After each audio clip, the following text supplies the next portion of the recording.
Hey guys, this is Sohinky And Wes from Mahalo Games, and this is a strategy video for Call of Duty Black Ops Zombies. So starting right off here for the first few waves, what you're going to want to do is use your pistol to just rack up a few points, probably 2 or 3 shots, and then use your knife to kill them. That'll get you the maximum amount of points you can get from each zombie. After about the first round, you're going to want to pick up the M14 off the wall, but not use it for about, what do you say, round 4? Round 4 is probably about where you're going to want to start using the M14. You could get away with just using your pistol and knife that round, but the M14 is going to make sure that you don't get overwhelmed and die in a really stupid way. Even if you are going to use the knife that round, it's always nice to have a backup, just in case. Very, very true. So the first few rounds are just kind of all about staying in this one little room here as long as you can.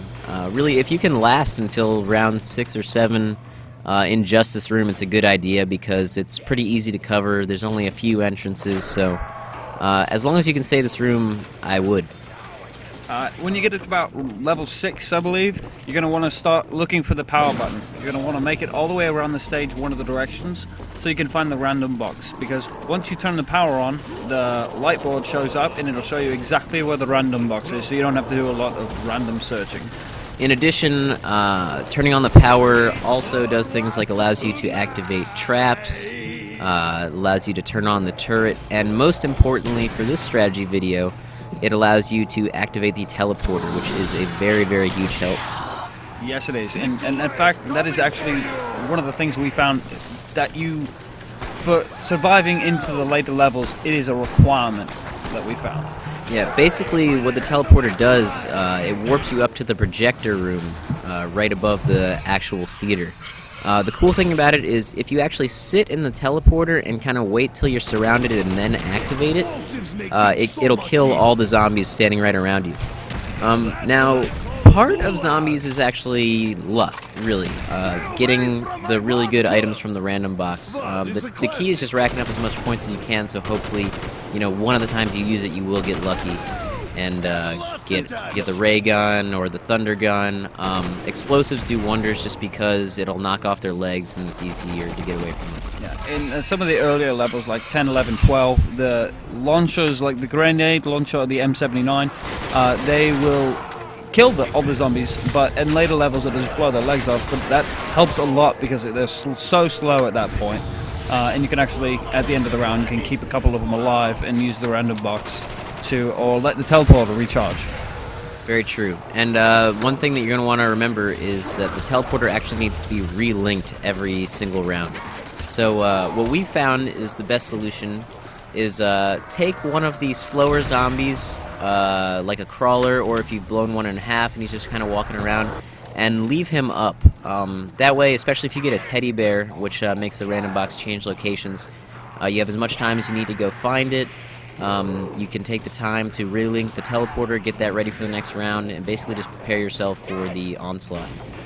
And it's pretty much the same strategy that was in the World at War games, but at the same time, the teleporter is definitely a new thing. And you got to make sure that you save up once you get a good gun for the Pack-a-Punch perk, which is up in the projector room, because that is a definite 100% requirement for the later levels, as even the ray gun is taking up to 5 shots to kill. Very, very true. Especially like around level 20, I believe, even with the upgraded ray gun, it was taking 3 or 4 shots every time, and it was at least 2 headshots every time. Yes, it was. So, just make sure at the end of each round, especially round 10 and beyond, you're going to want to leave those last zombies up so that you can run around and find the random box. Use the teleporter when you get surrounded, and anything to add there, Wes? Yeah, and just make sure that you're picking up all the perks. Like right off the bat, even before I used the random box for the first time, I picked up Juggernaut because that is by far the most important perk. You'll get taken down in about 2 hits without it, and it's about 6 when you have it. The second best perk you need to get is the speed perk, which helps you sprint faster and it helps you reload. So when you're getting surrounded by those zombies and you have to reload a clip, it's not taking 20 seconds to reload, it takes like 3 or 4 seconds. And that is a big thing, especially with the launchers, because the M79, as you see here, if you use it, it just reloads really, really, really fast, and it helps you just get out of those surrounded situations. Very true. Actually, the random box you kind of have to get lucky with, but the one constant really in this mode is the power-ups. You really need to, at the very least, make sure that you have Juggernog.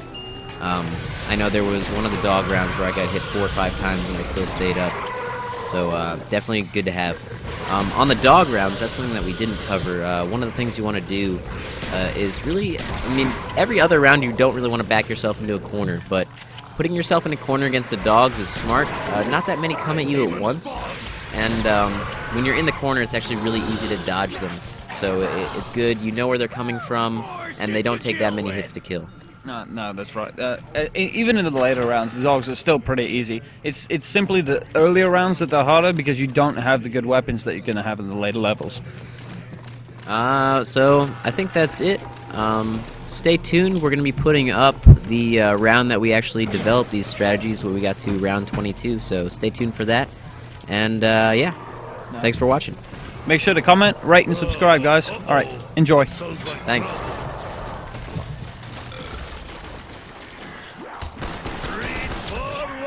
Tonight.